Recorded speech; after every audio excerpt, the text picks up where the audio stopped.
Ladies and gentlemen, get ready to embark on a journey like no other.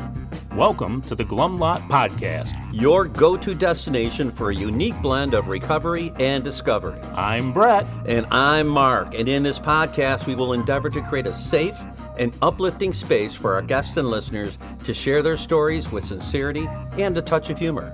Remember, we are not a Glum Lot. The Glum Lot Podcast is more than just a source of entertainment. It's a beacon of hope, proving that even in the darkest moments, recovery is possible. Every story we share carries the power to inspire positive change. So buckle up, get ready to listen, and join us in discovering the strength that lies within every individual's journey. This is the Glum Lot Podcast, where humor meets hope. All right, Brett, welcome to episode number 40 of the 40? Glum Lot Podcast. I remember having 40s in my life. I'm sure you're probably through your 40s, right? You drank 40s I drank my 40s, yeah. Through your 40s. And sometimes I poured them out for my your my homies. brethren yeah, and homies. Your fallen homies. I'm sure you did. You did not. Just want to remind listeners to join our Facebook group, the Glum Lot Podcast Facebook group. And if you want to email us, the glumlotpodcast@gmail.com. Please do. So that being said, I'm going to bring up a topic today. I'm so let me start it off in the customary way. So what's on your mind? Well, I've been struggling, particularly today, with acceptance. My goodness. And I've come to realize when I look back at things in the past and my issues today, that for me, acceptance is a process. Yeah. So I can't just say, okay, I accept it. It doesn't work that way with me. You know what I mean? There's stages for you? There is definitely a progression. Okay. Where it gets easier the further away I get. But the thing is, when I feel that toxicity in my body of the non-acceptance, like, that's where resentment springs from. Oh, yeah. That I say, hey, you know what? This is reality. And the sooner you accept it, the more serenity you're going to have in your life. So turn it over. Man, thank goodness you have that just awareness. Keep turning it over. Well, if I didn't hang around the program and go to meetings, I was just going to say, where did you learn this craziness? But I just keep telling myself, you know what? Your problems are first world problems. Yeah. You know what I mean? You got problems of luxury. And then if you need to slap out a gratitude list, that helps. If you need to talk to another alcoholic, somebody that just helps. told me to do that just not even a week ago. Yeah. Yep. Exactly. Yeah. Gratitude list, talk to another alcoholic, let go and let God. Know that what exists now is not going to be there forever. This too shall pass. All these things we hear in meetings, and all these you never know. Something work. might be good coming out of this. You know what? There usually is. Yep. I don't see it. No way. It's around a corner, though. I can't see around corners. Right. That's right. But when we always look back, we always find something. Yes, but the main thing is to respect the process and allow myself to go through it. And the more I do that, the easier it is. It's not easy, but it can be easier. That's right. So that's right. That's the lesson for today. And I love it. Yes. And so we have a guest today that I think is going to be proved to be quite interesting. Yes, I'm very excited about this. He's a guy I really don't know that well, but I think I'm going to know him a lot better. But he's a guy that I've seen progress very quickly. And there was, a quick understanding. Sometimes you can tell by the way people share, right? If they have a good understanding of what we're trying to accomplish here.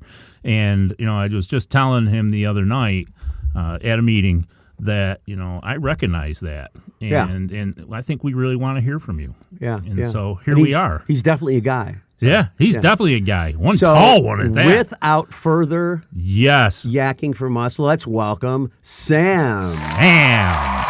Thank you for letting me on. Oh, we're not letting you on. We're inviting you on. It's our You don't have pleasure. to ask permission to come aboard. We're going to drag you aboard. So, Sam, let's start with your sobriety date. March 7th, 2022. Okay.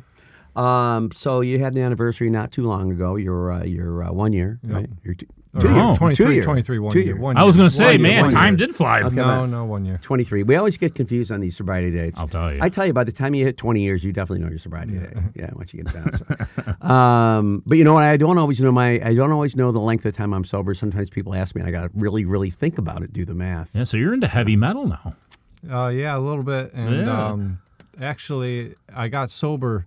My first day sober was the 6th, but I like to say that my date is the 7th because, I could go to a meeting and pick up a chip and, oh, that's all good. And then I can go out and get drunk that night and it's all for nothing. So I don't really like to say that I accomplished, reached my sobriety date until I complete that day fully. Oh, Nice. Yeah, admirable. There's no half days for you. That's right, no half days. All right. So we usually like to start with your first encounter with the effects of alcohol. Do you remember your very first time and all the details, please?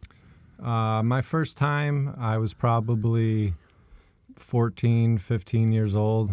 It was at a family camping trip, and it was Arbor Mist. And Arbor Mist. Is that a wine? Yeah, it's a wine. Very fine wine. Oh, look at you. Did you have your pinky out? We did actually. Have our pinkies out. Nice. High fashion. Yes, high fashion Arbor Mist. So did you catch a buzz? Definitely. Did you like it? Oh, yes. You remember that warm feeling of letting go. Well, what did you like about it? I just liked the way it made me feel. I got out of myself and just, I was there and I was not worrying about nothing else, didn't care about nothing else, and just kind of numbed everything that I was going on. And so that's something you, excuse me, that's something you struggled with feeling like you could be out there and open and that type of thing? Yeah, didn't feel like I belonged anywhere really, never really had a specific clique or a crowd that I got into, never got invited to the parties, but... Well, I think we all have some of that in our lives, don't Yeah, we? We just a really bit. do. Of course. And then we find alcohol, and we kind of find our way home. You know what I mean? We're like, oh, yeah, okay, this is what it must feel like to be normal, right? Right. Yeah. So from that point on, what happened? I didn't really drink at all many other times in high school. I had one experience in high school, and it was just me and one of my friends, and we got a 12-pack of Coors, and we both ended up throwing up on my parents' floor. Awesome. I was just going to say, were there ever any ill effects from the first time? Very or this positive time? experience, Yes. right? Oh, yes. Yeah, your guts. But turning let me inside guess, out. that didn't stop you. Oh, no. Didn't really start drinking until I got away from my parents, went to school, and that's just what everybody did. Everyone's a freshman. Everyone's looking So you to went go off to out. college. The guardrail was down. Everybody was drinking. You just joined right in. I jumped in head first. And you liked that stuff. Oh, yeah. I fit in with everybody. Everybody. Yeah, I was going to say, you like drinking. how they interacted with you now, right? Yep. So, any drugs in your story? Any pot? Anything like that? Didn't really start the pot until sophomore year of college, and then that continued daily for pretty much up until I got sober. When you were in college, any consequences from drug and alcohol use? There should have been more, but Right? I was good at getting out of situations. I got a 0.3 my first semester, so I Yeah, man, I got a 0.1. Oh, sweet. Finally, somebody like me. So I had to get a 3.7 my second semester, and I did, so they didn't kick me out. I ended up getting kicked out 3 times, but... The same school? Same school. Damn! But I won all 3 of those appeals because I was a smart kid. Because you're good like that. Yeah. Man, Yeah, I because tell you're a good alcoholic. Yep, I was a good boy. See, what actually happened was... He knew how to win friends and influence people, didn't he? So, yeah, we are often really good at talking our way out of situations. I mean, it does come to bite us in the ass later when it takes us even longer to get sober because becomes it was a never survival consequences. skill. But so you get out of college, and then where do you go? Where do you go from there? I never finished college. Took the extra lap, and I never finished. So that was 5 years, and got kicked out for writing papers.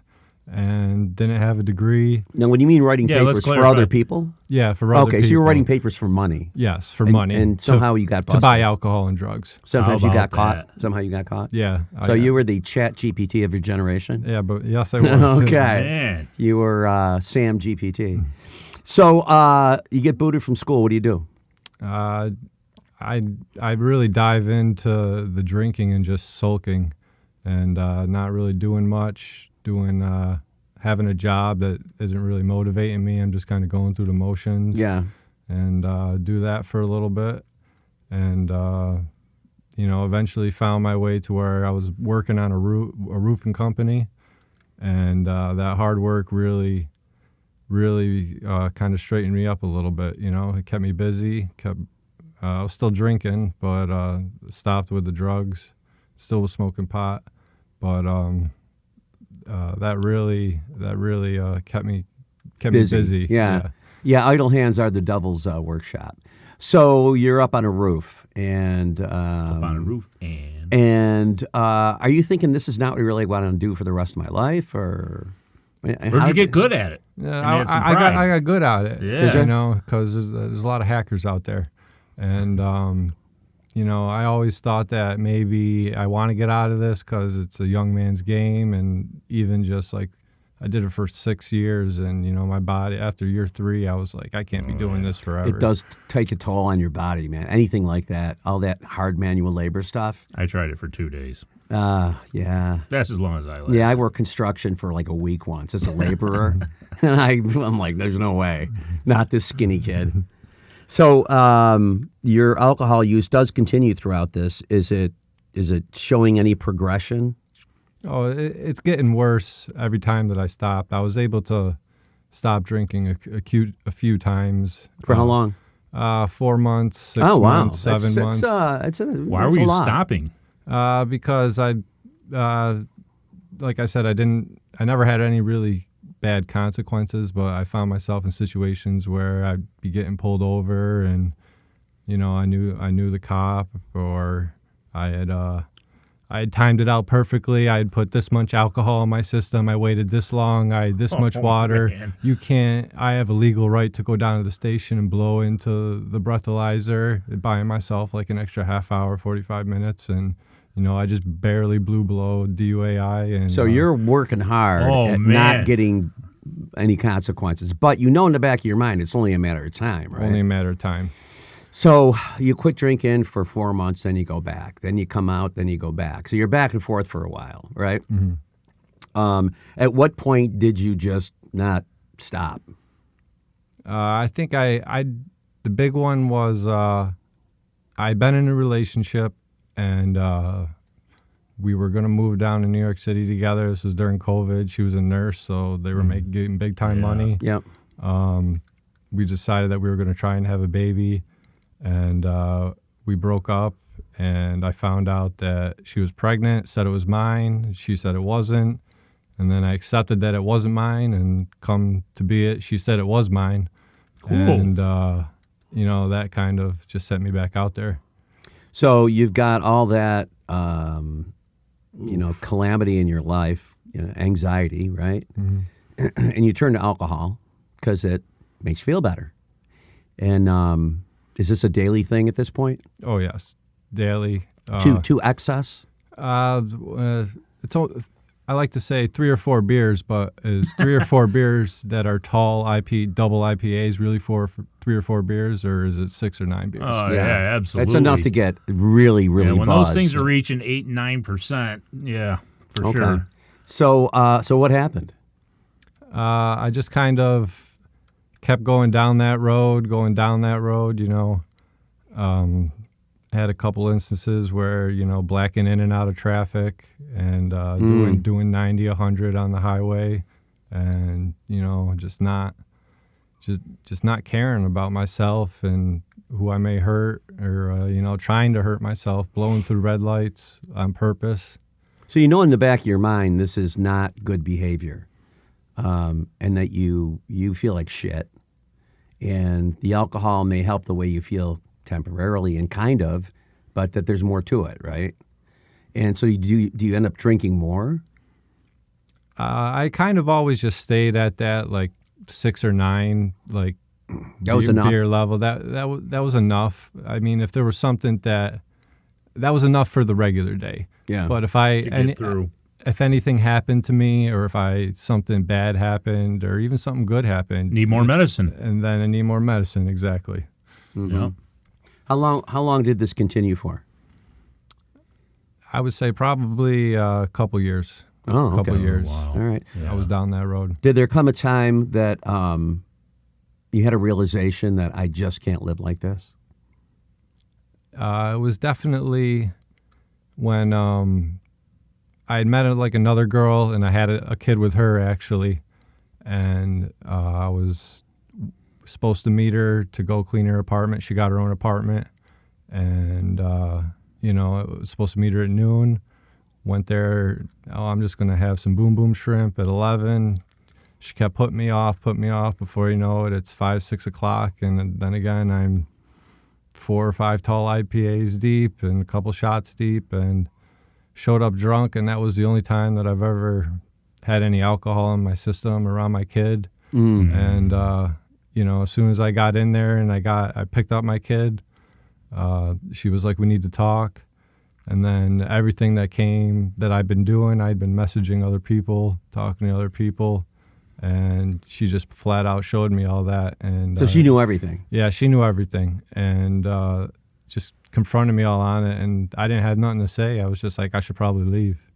And after that, it was just, I don't want to do this anymore. I can't do this anymore. Right now, you have the responsibility of a child, and that's unhealthy, and it's just not a good life. And some of the other extracurriculars are now coming straight at your face. All those things that you were doing and experiencing, all of a sudden somebody's just right there telling you, oof. So what did you do? I didn't go to a meeting until 11 days after I was sober. It was St. Patty's Day. It was my first meeting. So but before that, Patty. 11 days before that, you stopped drinking. Yep. Okay. And it was that out of just like, I just can't do this. I can't do this anymore. Like those other times that I had stopped drinking, I was just like, you know what? I'm done. I don't want to do this anymore. But you always came back to it. Something always brought me back. I could never stay stopped. So did you go to a meeting because you didn't want that to happen? I knew that I couldn't do this on my own. Yeah. And that How'd you find out about AA? I'd always known that it was there, and I had been to an NA meeting before, but I didn't like the crowd that was there. I was like, I'm not like these people. So that's Narcotics Anonymous? Yeah. Right, so you just couldn't relate enough. Mm-hmm. So did you look up where there was a meeting and just go, or did you have somebody to go with? Or? No, I was going to the bar, and something in my body was like, you can't keep doing this. You got to change something. Got on my phone, looked up a meeting, and that's how I found my first meeting. Some people call that the grace of God, I'll say. right? Yeah, right. What was your first meeting like? Did you raise your hand and say, this is my first meeting? Mm-hmm. There was they made me read how it works. Really? Right off the bat. Oh, my God. Did you say, I've never been to a meeting before? Or did you just go, okay, I'll read it? I did, and they still had it. Oh, they said this. You said this is my first meeting, and they said, I don't give a shit. Yeah. Read it. Yeah. Mm-hmm. It's in front of you. Read it. Might as well find out now. That's like, you went right into the fire. Man. So what was your first meeting like? It was. You remember it? I remember it. Oh. There was 5 people in there, so it was a very tight-knit group, and every single person that told me something I could relate to. Mm-hmm. I was like, wow, you're like, how do you know my life? Yeah, they're telling your story, and you didn't get that in your NA meeting. No. Okay, so you can relate to these people, and they reached out to help you, right? Did you get a big book at your first meeting? Did they talk about the big book? They didn't really talk about the big book, and I got one, but they didn't really dive into the big book. Did you feel a sense of relief after they started telling their stories? Yeah, because it's like, I'm not alone out there. I'm not the only person in this world that, has to deal with all this crap. Because that's what we put ourselves into. We'll convince ourselves this is just me and I'm doomed, right? And then when you hear that, it had to be, relieving. It's always experience. I think it's always kind of uplifting. Oh, just to hear that. You know what I mean? It was for me at my first meeting. And I was still kind of in denial at my first meeting. But people were talking. I'm like, holy shit, that's me. Oh, my God, I did that. You know what I mean? Everybody, every single person, there was something in their story. And they were laughing about it. They were laughing about it, That was right. the kookiest thing. Yeah. The stuff and I that was society like, damns, it's not really and they're funny to laughing me yet, about it. So did you go to your second meeting the next day? I did not. I waited. It was on a Friday, and then I didn't go back until Monday. What made you go back to your second meeting? I got squirrely, and I was like, that wasn't too bad. So you went Friday, Saturday and Sunday you were squirrely, and you said, I'm going to go back. There's something there. Did you go back to the same group? Didn't go back to the same group, no. Different night. So you found another meeting, and you go there. Now it's your second meeting. You're not raising your hand. You're just going to listen, right? Mm-hmm. And you're still getting the same vibe. You're still hearing things about yourself. Yep. Is any of the stuff that people are talking about with the steps and with a higher power, is any of that making sense to you at this point? No, nothing at all. Okay, you just want to feel better. Yeah, they told me at the first meeting just to sit down and shut up. Okay. And that's it. I got called on my second meeting. I was just like, yeah, I'm going to sit down and shut up. And I'm really glad that I did that because, you can really just focus on listening and taking little bits and pieces from everybody's to share. But that second meeting, you also got something out of it. Yep. And when was your third meeting? Just out of curiosity. I think it was the next day. Okay. Yeah. All right. Now, are you starting to meet people? Are people coming up and introducing themselves to you? That didn't really happen until, I think, second week. Okay, so when that's a message. When I showed back up to that Monday meeting. And then they said, hey, he's back. Yeah. Yeah, so they know you're not here. You're not screwing around. Mm-hmm. Was that a little overwhelming? At first, it was because I'm a little antisocial and, it's kind of like, well, why are you coming up to me like that? All these weirdos. What do you want from me? Yeah, like it is very different. Oh. It really is. I mean, I was like, what does this cult really want from me? Right. Am I going to have to sign over all my property or, you know what I mean? And then when you find out they genuinely want to help you because it helps them, I didn't believe that either at first. Yeah. But it's true. And so, you go back to that same meeting and they're like, okay, this guy's serious. Oh, yeah. All That's us great. guys want to help out, but meanwhile, we don't even realize we got an introvert in front of us that's trying to run away. They start talking about sponsorship too, right? a little bit. Are you receptive to that at this point? I always knew that I had to get a sponsor. I started to, in that first meeting, they really hammered the point in that find somebody that you can trust and that you can relate to. So I wanted to really hear everybody out a few times. That's wise. Yeah. So wise. I recommend that too. And, to somebody who's listening to this podcast that is either not gone to a meeting or has maybe gone to a meeting or two, Sam's story really reinforces that you have to keep coming back. Yes. It may not hit you the first time. It may hit you a little bit, but the important thing is to come to another meeting and keep that going and keep coming. The more meetings you go to, especially at first, I have found that the closeness and the hope starts to compound, and you start looking forward to seeing certain people. Somebody will share and you're like, that was a really good message. And then you see them in a meeting again, like, oh, great, he's here. Yeah. Or she's here. I want to hear what they have to say. Especially we can resonate with their story. Sure. Yeah. And so at what point did you get a sponsor? I think it was about a month in, and somebody had suggested that I meet this person, and I knew who they were, and I listened to them share, and I liked their message. Mm-hmm. Was that a interesting experience having to ask somebody? Oh, I was terrified. We went to our second meeting together, and we just kind of stood outside for like a couple minutes chatting, and then it was like silent for like 3 or 4 minutes, and he was just like, are you going to ask me or no? He actually kind of took mercy on you. Yeah, he Right? did. He did. He had an idea. Yeah, I had the same experience where it was good. just like, because you're like, what if this dude says, no, Rejection. sponsor you worthless bastard. So you get a sponsor, and you start working the steps. Yep. Awesome. Go right into it, meeting them once a week. How was your relationship with a higher power, or wasn't there even one? I'd always known that there was good and evil in the world before I came in to the program, and I just didn't have any faith that God cared about me or could affect me in any type of way. Mm-hmm. So that relationship was non-existent. Yeah. And so when you get to the second step, what happens? I mean, I was just really open once I came into believing into something bigger than myself, and So was it a God at first, or was it something else? it was a God. I called it a God. Okay. I made my first communion. I'm confirmed. So I'd always known or had a belief that there was something because, like I said, I knew that there was evil in the world, and if there's evil, there's got to be good. And what's nice about the program is it's so open and so all-encompassing that whatever you believe is fine. As long as it's not just you. Right. And that whatever works for you. And that's one thing about the program I've always loved. And that's why I think it can work for anybody, It doesn't exclude. It includes. And so you work the second and third steps, and then you get to the fourth step. What's that like for you? I didn't want to mess it up.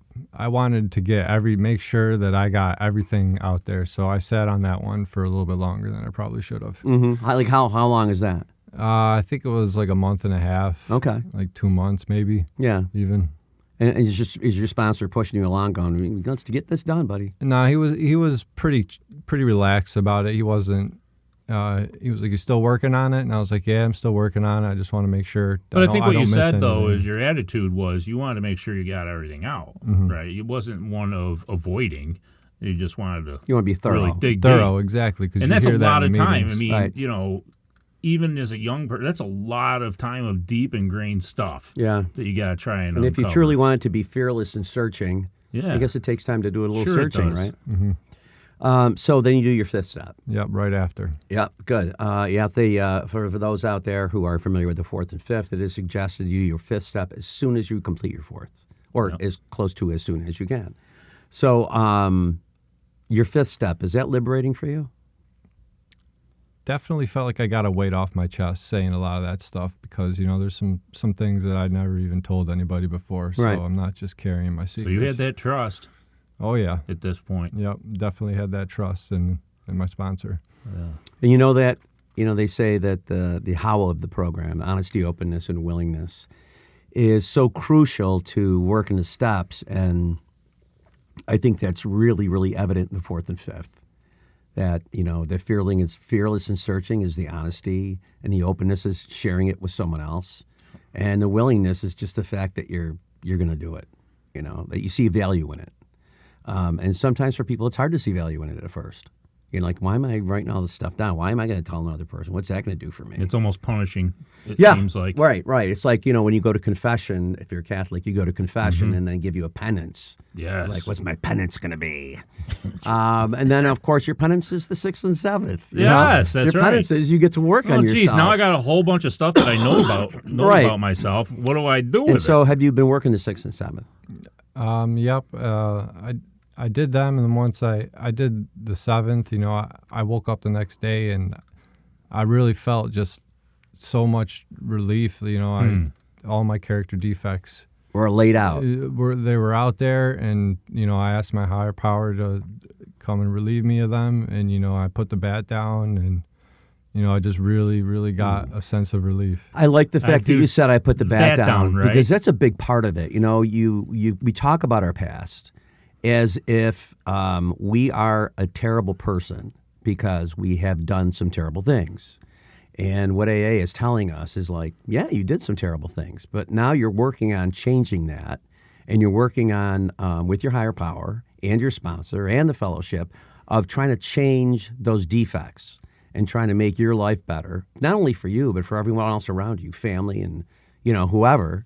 And if you keep beating the shit out of yourself, that's time spent that it's not getting you any value. And how can you possibly live a spiritual life if you're always beating yourself up? Right. And always revisiting that And it's stuff. hard for us not to do that. Oh, heck yeah. And we still want to hang on to it. Yeah. Control it. Yeah, have those God, we hid behind a lot of them to protect ourselves. Right. And so we identify with some of those character defects, and we look at them and say, well, that's bad behavior, and I did that, and that's who I am. But it really isn't, That was the alcoholic thinking, and a lot of it, I think, is just fear and reacting and ego.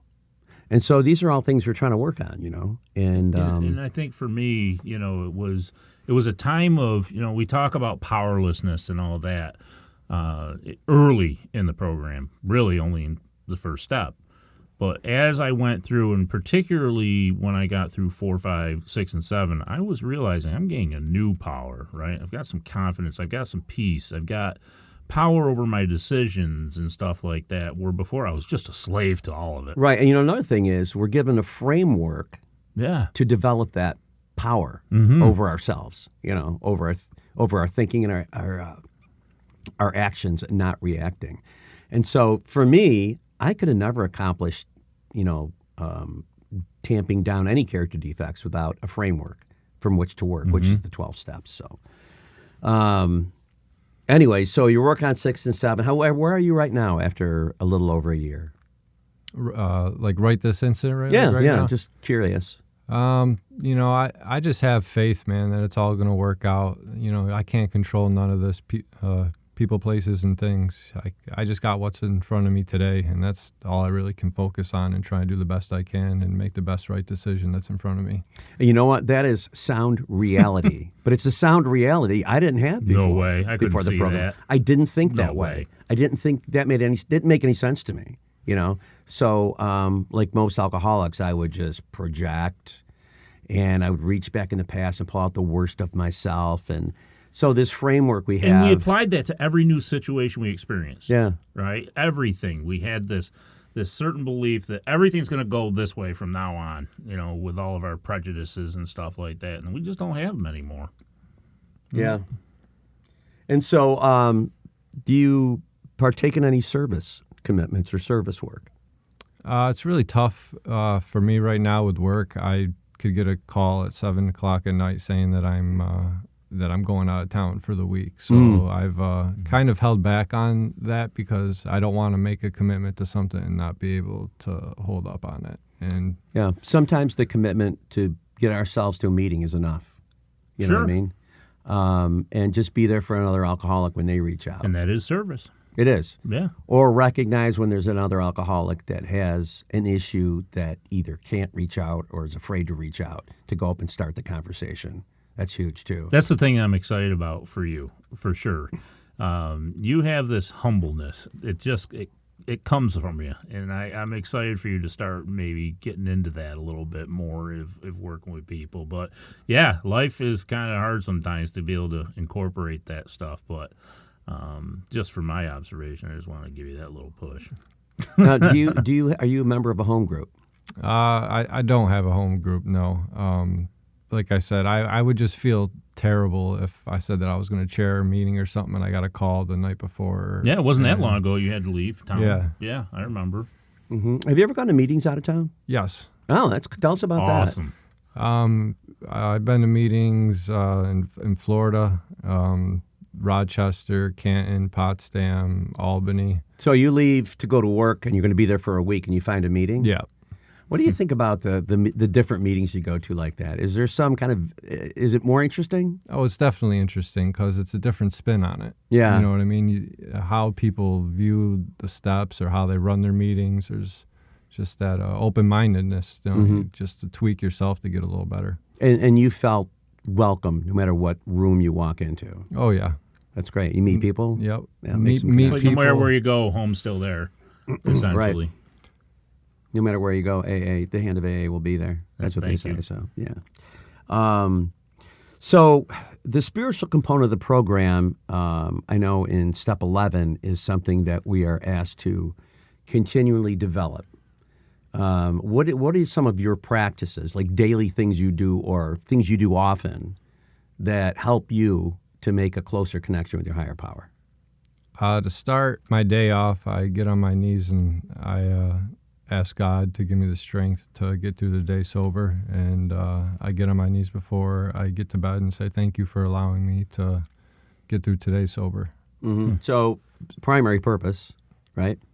Do you apply the steps to other things in your life? Like the reason I say that is because I have to. Yeah. Other things that come up in life that aren't alcohol, it's almost like alcohol was my introduction to how this works. And I couldn't do it by myself. And so I learned that through a higher power and a fellowship, I could do this. And I found that it's true of other things, other things in my life that I can't seem to do. Mm-hmm. Have you delved into that at all? Oh yeah, it's funny how that works because it's got nothing to do with alcohol, but you can take one day at a time, or just like giving anything up to God and letting it work itself out, can just get you through anything that you're going through. Yeah, and that serenity prayer can apply to anything. In fact, it really kind of has to. Yeah. The person who, speaking for myself, the person who walked into my first meeting, take away the drink, I still got all those problems, and life is still lifey, and what I experienced today was. Yeah, sure. But the way I handled things today and the way I handled things before I came in are completely different. Oh, yeah. And it all has to do with me, and that's it. It doesn't have to do with the situation or anybody else, the circumstances. It has to do with how I'm going to navigate this conflict or this problem.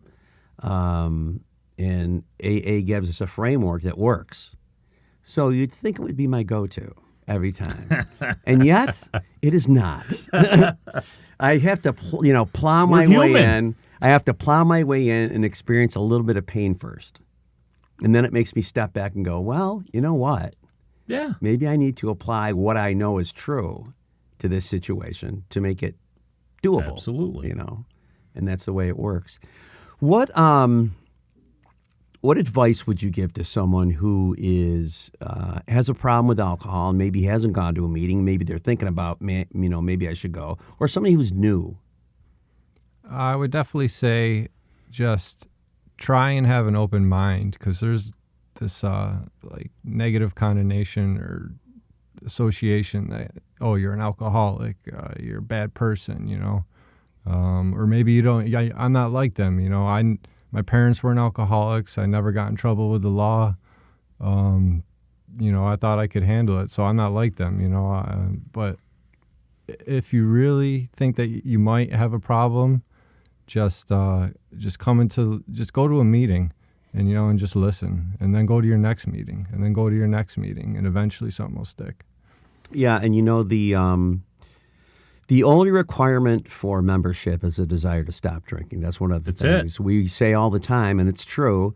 And we all have different bottoms. When I came in, this was a long time ago, but they said, "Oh, you're a high bottom drunk." Oh, yeah. Which made me question, am I really a drunk? Yeah. I mean, I don't feel am like I not good enough I of a didn't drunk? feel like a drunk. I never lost a job. I never got arrested. I never got a DWI. Am I really a drunk? Well, the thing was, I was in a very, very dark place for a very long time, and I couldn't get out, and I tried everything I could possibly think of, and none of it worked. So I was desperate. I had the gift of desperation, at least. Yeah, right. So am I an alcoholic? And, when I read the doctor's opinion, I'm a textbop alcoholic. I'm a maintenance drinker. My father was. I saw him die of cirrhosis. So, all that doubt was for me, was my disease saying, I remember my first meeting. I went to the church, and this is back when I had to look up the number in the white pages and dial on my rotary phone to call the AA office. And I went to the church, and there was nobody there. And I knocked on the door, and this janitor answered.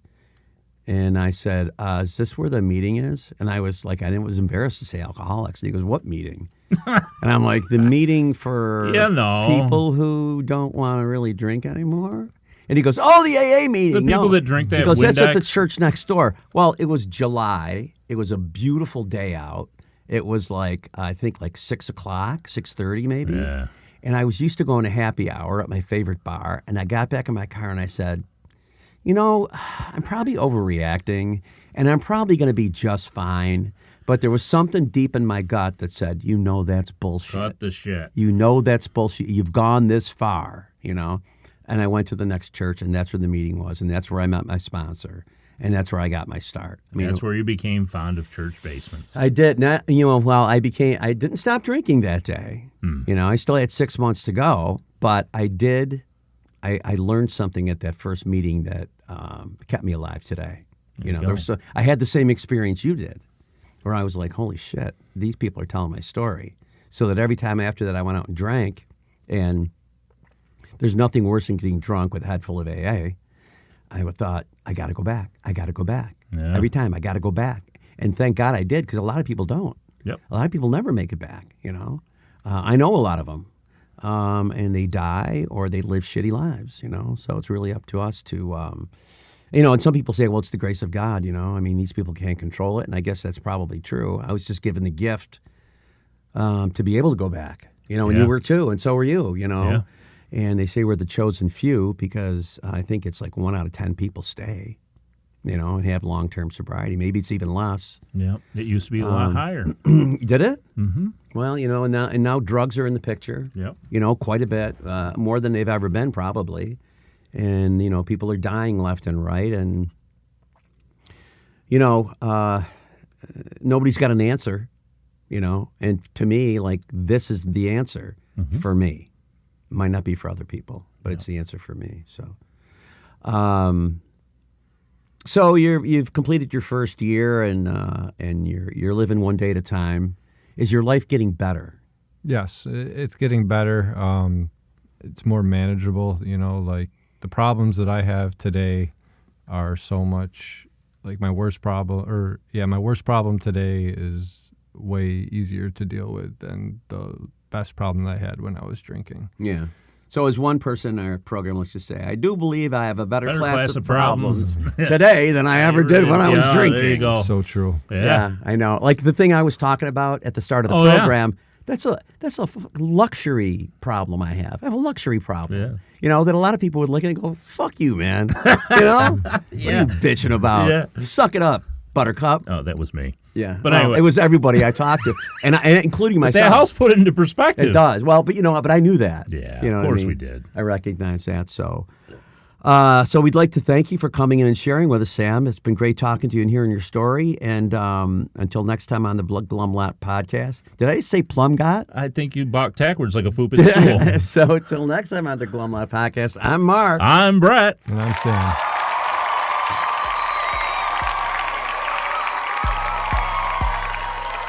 As we wrap up another episode of the Glum Lot Podcast, we want to extend our heartfelt gratitude to each and every one of you who tuned in today. Navigating the path to recovery from alcohol and other substances is a journey filled with challenges, triumphs, and self-discovery. Remember, we're not affiliated with Alcoholics Anonymous, but we're here to provide a safe space for open conversations about the complexities of recovery. Your stories, courage, and resilience inspire us and our listeners alike. If you or someone you know is on the transformative journey, know that you're not alone. Join us next time as we continue to explore the diverse facets of recovery. Until then, stay strong, stay connected, and remember that each day is a step towards a brighter, sober tomorrow. Thank you for being part of the Glum Lot community.